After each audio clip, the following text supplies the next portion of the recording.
मुगल शासक बाबर की क्रूर नीतियां और राम मंदिर को तोड़कर मस्जिद बनवाए जाने के 500 साल बाद आज भारत ने अयोध्या में अपनी खोई हुई विरासत को वापस लौटा लिया और इसे मुगल शासक बाबर के ऊपर हिंदुत्व की जीत बताई जा रही है। और बेशक ये जीत भी है, पर कहानी यहाँ पर खत्म नहीं होती है, क्योंकि अभी फिलहाल में ज्ञानवापी का मुद्दा बहुत ही तेजी से उठ रहा है। और आपने इसके बारे में सुना ही होगा कि कैसे यहाँ पर भारत का सबसे बड़ा विश्वनाथ मंदिर एक टाइम पर हुआ करता था, पर उसे तोड़कर इसके ऊपर मस्जिद को बनाया गया। इस ढांचे को अगर कोई बाहर से भी देखेगा तो वो डायरेक्टली बता देगा कि यहाँ पर पहले मंदिर हुआ करता था, लेकिन फिर भी सबके साथ न्याय हो इसलिए एएसआई की एक टीम को ज्ञानवापी में भेजा गया। और जब फाइनल रिपोर्ट आई तब ये पता चला कि यहाँ पर 4 जगहों पर महादेव के स्वरूपों के अलग अलग नाम लिखे हुए मिले। इसके अलावा स्वास्तिक के निशान मिले। हिंदू धर्म के देवी देवता श्री विष्णु, कृष्ण और गणेश जी की मूर्तियों के साथ ही यहाँ पर दीवारों पे संस्कृत और तमिल भाषा के लिखे हुए चीजें देखने को मिली है। और सबसे बड़ा प्रूफ यहाँ पर यह है कि जहाँ पर मुस्लिम लोग वुजू करते हैं, यानी कि एक बड़ी सी जगह होती है जहाँ सब लाइन से हाथ पैर धोते हैं, उसके अंदर एक छुपा हुआ शिवलिंग मिला है। और 25 जनवरी 2024 को एएसआई की 830 पन्नों की रिपोर्ट में ये क्लेम किया जाता है कि औरंगजेब ने साल 1659 में महादेव के विश्वनाथ मंदिर को तोड़ के मस्जिद का निर्माण करवाया था। अकॉर्डिंग टू एएसआई, औरंगजेब ने अपने सैनिकों को यह ऑर्डर दिया था कि विश्वनाथ मंदिर, जो कि एक टाइम पर भारत का सबसे बड़ा मंदिर हुआ करता था, उसे ऐसा तोड़ा जाए कि आने वाले समय में भी लोग इसे देखे तो कहे कि औरंगजेब ने कैसे कट्टरवाद को बढ़ाया था और मस्जिद को मंदिर के ऊपर बनवाया था। लेकिन दोस्तों, ये तो सिर्फ एक ही विवादित ढांचा हमारे और आपकी नजर में आया। ऐसे हजारों मंदिर आज भी मौजूद है जो ये दिखाते हैं कि औरंगजेब कितना बड़ा एंटी हिंदू हुआ करता था। हिस्टोरियंस ये क्लेम करते हैं कि कई सारे मुगल शासकों के टाइम पर हिंदू धर्म के लोगों को फोर्सफुली हिंदू से इस्लाम धर्म में कन्वर्ट कराया गया था। सैकड़ों हजारों मंदिरों को तोड़कर मस्जिदों का निर्माण करवाया गया था, चाहे वो बाबर के टाइम पर हो, शाहजहां के टाइम पर हो, जहांगीर या अकबर के टाइम पर हो। लेकिन उन सब में से ये जो औरंगजेब था, ये सबसे बड़ा एंटी हिंदू हुआ करता था उस टाइम पर। औरंगजेब ने कई मंदिरों को फोर्सफुली तोड़वाया था और गरीब लोगों को वो हीरे जवाहरात देकर, लालच देकर इस्लाम धर्म में परिवर्तन करवाया था। और उसके अलावा जो मुस्लिम थे उन पर कम टैक्स और जो हिंदू थे उन पर इतना ज्यादा टैक्स लाद दिया गया था कि हिंदू ना चाहते हुए भी भारी टैक्स से बचने के लिए इस्लाम में कन्वर्ट हो जाते थे। ऐसे कई सारे लिखित प्रूफ है जो औरंगजेब की कट्टरवाद को बताते हैं। लेकिन ऑन दी अदर साइड कई लोग ऐसे भी है जो कहते हैं कि औरंगजेब एक एंटी हिंदू शासक नहीं था। इनफैक्ट औरंगजेब ने तो ये फरमान जारी किया था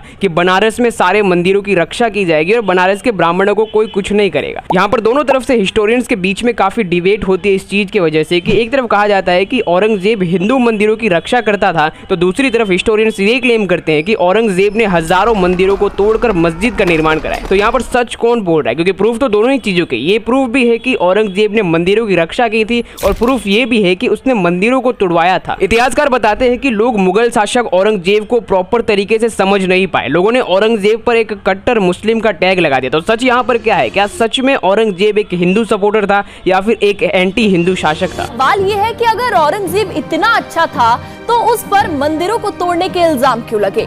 उसको लेकर ये क्यों कहा जाता है कि वो हिंदुओं से नफरत करता था? या औरंगजेब राज उनको मुबारक।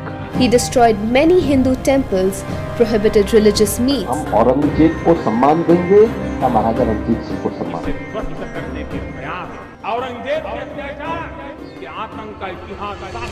जिस तरीके से एक बीज आने वाले टाइम में बड़ा होकर एक बड़े पेड़ का रूप लेता है, सेम कुछ ऐसे ही औरंगजेब के मन में बचपन से ही हिंदू विरोधी विचारधारा और कट्टरवाद धीरे धीरे बढ़ रहा था। जब औरंगजेब का जन्म हुआ था तब मुगल एम्पायर के अंदर ही अंदर लड़ाई चल रही थी। उस समय शाहजहां और मुमताज के 2 बेटे हुआ करते थे, एक औरंगजेब और दूसरा दारा शिकाई। और उस टाइम पर मुगल एम्पायर में शाहजहां और उनके बड़े भाई जहांगीर के बीच में लड़ाई छिड़ी हुई थी। लड़ाई थी सत्ता के लिए। लेकिन जहांगीर ने थोड़े टाइम में ही औरंगजेब और दारा शिकोई को किडनैप करके शाहजहां को शांत कर दिया था। लेकिन शाहजहां ने चालाकी से जहांगीर के खिलाफ वॉर करके जहांगीर को मार गिराया और औरंगजेब और दारा शिकाई को आजाद करके उसने नए मुगल एम्पायर का राजा बनाया। अब औरंगजेब के पिता शाहजहां मुगल के नए राजा बनते हैं तो औरंगजेब की लाइफ में एक स्टेबल जिंदगी आ जाती है, इसलिए उसकी मिलिट्री, एजुकेशन और कुरान की पढ़ाई पर जोर दिया जाता है। अकॉर्डिंग टू हिस्टोरियन जडूनाथ सरकार, औरंगजेब ने बहुत ही कम उम्र में पूरी कुरान को पढ़ लिया था और फारसी भाषा भी सीख लिया था। औरंगजेब बचपन से ही कुरान से इतना ज्यादा इन्फ्लुएंस हुआ था कि वो पूरे दिन इस्लाम और कुरान की बातें करता रहता। और तो और कई बड़े बड़े फकीरों के साथ में वो पूरे दिन भर कुरान को लेकर चर्चा विमर्श करता रहता था। एक बार की स्टोरी काफी पॉपुलर है। जब 1645 में औरंगजेब को समरकंद वॉर में भेजा गया तब उसने देखा कि नमाज पढ़ने का टाइम हो गया है, तो वो बैटल फील्ड में ही नमाज पढ़ने लग जाता है। उसके अलावा हिस्टोरियन फ्रांसिस्को बर्नियर, जो कि उस टाइम पर इंडिया में ट्रैवल कर रहे थे, उनके अकॉर्डिंग जब शाहजहां ने औरंगजेब को दक्कन का वाइसराय बनाने का सोचा तब उसने ये कहा कि उसे वाइसराय की जगह एक फकीर बनना है और फकीर बनकर ही उसकी जिंदगी जिंदगी गुजारने में मुझे शांति मिलेगी।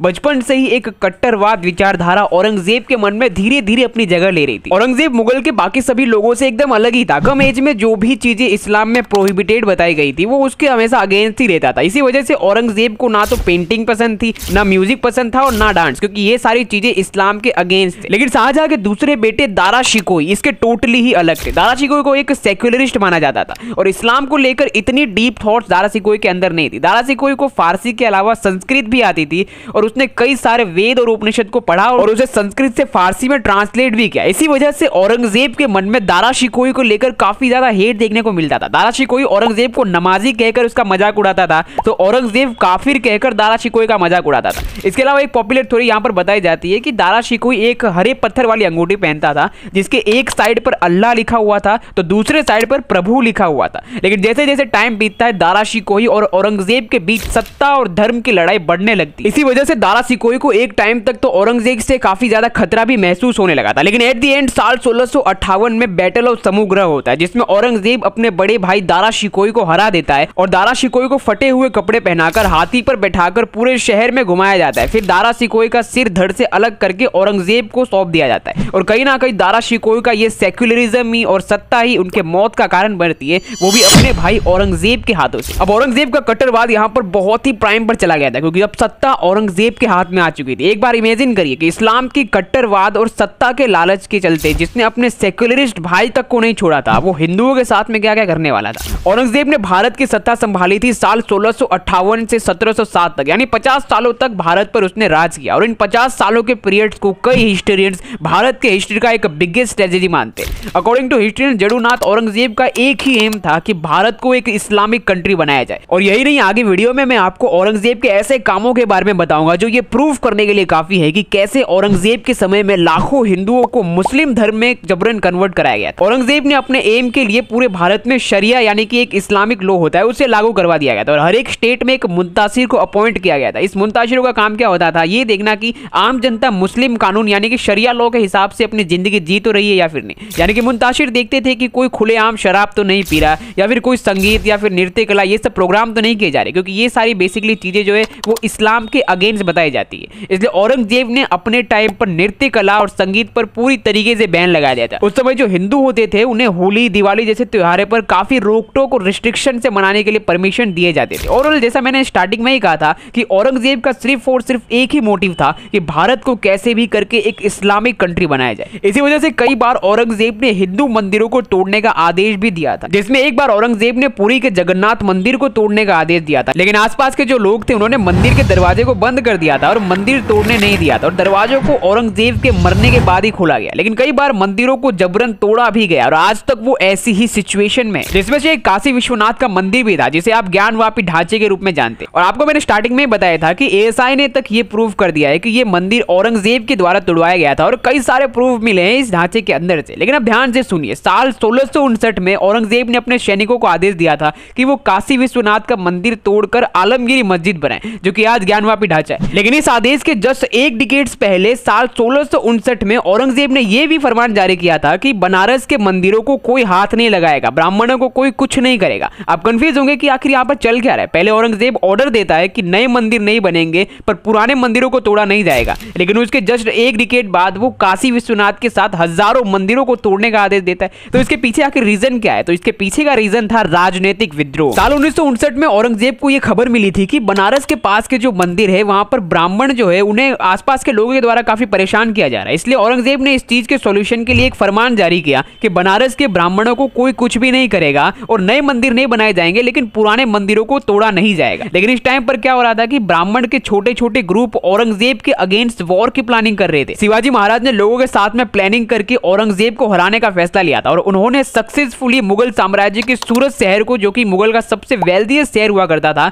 उसे जीत भी लिया था। लेकिन इस चीजों का बदला लेने के लिए औरंगजेब ने एक सेना तैयार की थी शिवाजी महाराज को पकड़ने के लिए, और उस सेना की मदद से औरंगजेब ने शिवाजी महाराज को बंदी बना लिया था। पर शिवाजी महाराज कैसे भी करके एक टोकरी में छिपके जेल से बच के निकल गए थे। जब औरंगजेब को इस चीज की खबर पड़ी तो उन्होंने तुरंत ही काशी विश्वनाथ मंदिर को तोड़ने का ऑर्डर दिया, क्योंकि औरंगजेब का मानना यह था कि शिवाजी महाराज को भगाने के पीछे राजा मानसिंह के फैमिली के किसी मेंबर का हाथ है और काशी विश्वनाथ मंदिर को राजा मानसिंह ने बनाया था। तो बदला लेने के लिए जिस औरंगजेब ने एक दशक पहले मंदिरों को ना तोड़े जाने का फरमान दिया था, अब वही औरंगजेब विश्वनाथ मंदिर को तोड़ने का ऑर्डर देता है। इसके अलावा भी औरंगजेब ने जहां जहां ब्राह्मणों के विद्रोह देखे औरंगजेब के खिलाफ, उसने वहां के सारे मंदिरों को तोड़ के मस्जिद बनाने का ऑर्डर दिया था। औरंगजेब ने ऐसे सोमनाथ के मंदिर, चिन्ना माता मंदिर और उसके अलावा सिर्फ 250 से भी ज्यादा मंदिर अकेले मेवाड़ एरिया में तोड़वाए थे। तो अभी तक आपको यहाँ पर यह लग रहा होगा कि चलो यहाँ पर औरंगजेब ने अपने दुश्मनों को घुटने पर लाने के लिए मंदिर को तोड़ने का ऑर्डर दिया, यानी कि वो थोड़ा बहुत एंटी हिंदू था। लेकिन औरंगजेब की रियलिटी इससे एकदम अलग ही थी। जैसा कि मैंने आपको स्टार्टिंग में भी कहा था कि औरंगजेब का सिर्फ एक ही एम था कि इंडिया को इस्लामिक स्टेट बनाया जाए, इसलिए उसने पूरे भारत में फतवाए आलमगीरी का फरमान दे दिया था, यानी कि पूरे देश में इस्लामिक लॉ चलेगा और यहाँ पर हिंदुओं को काफी ज्यादा सप्रेस किया गया। इसके अलावा औरंगजेब ने जजिया कर लागू कर दिया था नॉन मुस्लिमों पर। जजिया कर एक टाइप का ऐसा टैक्स होता है जो इस्लामिक देश, उनके देश में नॉन मुस्लिम होते हैं, उनसे लिया जाता है। एक बार आप इमेजिन करिए, हिंदुओं को उनकी ही जमीन पर नॉन मुस्लिम बनाकर और भारी मात्रा में टैक्स वसूला जा रहा था। आप जजिया कर की स्ट्रिक्टनेस को इसी चीज से समझ सकते हैं कि इस टैक्स की वजह से गरीब हिंदू फैमिलीज जो हुआ करती थी वो टैक्स ना भर पाने की वजह से इस्लाम में कन्वर्ट हो जाते थे। ये जजिया टैक्स काफी ज्यादा पॉपुलर रहा था हिंदुओं को मुस्लिम में कन्वर्ट करने के लिए। इसके अलावा औरंगजेब के टाइम पर हिंदुओं को सरकारी नौकरी नहीं दी जाती थी। अगर सरकारी नौकरी चाहिए भी तो पहले मुस्लिम धर्म में कन्वर्ट होना पड़ेगा, तभी सरकारी नौकरी मिलेगी। साथ ही कई बार गरीब लोगों को तो वो पैसा देकर, हीरे जवाहरात देकर कन्वर्जन करवा दिया जाता था। ऐसे और भी कई सारे एंटी हिंदू पॉलिसीज लाई गई थी औरंगजेब के टाइम पर, और इसी टाइम पर बहुत सारे हिंदुओं को कन्वर्ट किया गया था। और ज्ञानवापी मस्जिद भी औरंगजेब की एक निशानी है एंटी हिंदू की। तो आज की वीडियो में बस इतना ही। अगर आपको ये वीडियो पसंद आती हो तो अपने दोस्तों के साथ शेयर करें और सब्सक्राइब करें ऐसी और वीडियोस के लिए।